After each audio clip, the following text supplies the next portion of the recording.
প্রিয় দর্শক, আসসালামু আলাইকুম। দর্শক, আপনাদের প্রীতি ও শুভেচ্ছা জানিয়ে শুরু করছি আমাদের আজকের প্রতিবেদন। তো দর্শক, আজকে আমরা এক অসহায় মেয়ের গল্প তুলে ধরব, যার নাম হচ্ছে ফারিয়া। ফারিয়ার বিয়ে শাদী হয়নি।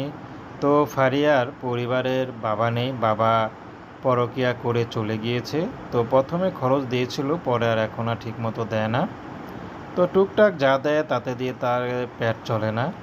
তার মধ্যে ফারিয়ার মা অসুস্থ। ফারিয়া ছোট একটা ভাই আছে, ফারিয়াই বড়।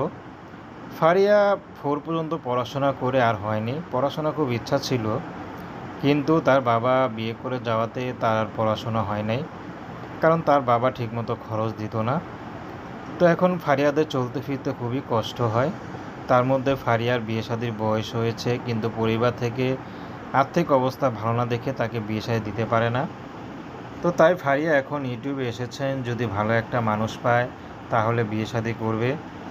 তো ফারিয়া, অনেকে বলতে পারে যে ফারিয়ার গায়ে এত সুন্দর পোশাক, সে কীভাবে অসহায় হয়। আসলে এই পোশাকটি তার বাবা থাকতে তাকে দিয়েছিল ঈদের মধ্যে। তো ঈদের পোশাকটা পরে ছবি তুলেছিল, সেটাই দিয়েছে। তো ফারিয়া এখন বিয়ে শাদী করবে যদি ভালো একটা জীবনসঙ্গী পায়, যদি তার এই দুঃখের জীবনে তার পাশে থাকে, সেই হবে তার জীবনসঙ্গী, তার বয়স চেহারা যেমনই হোক।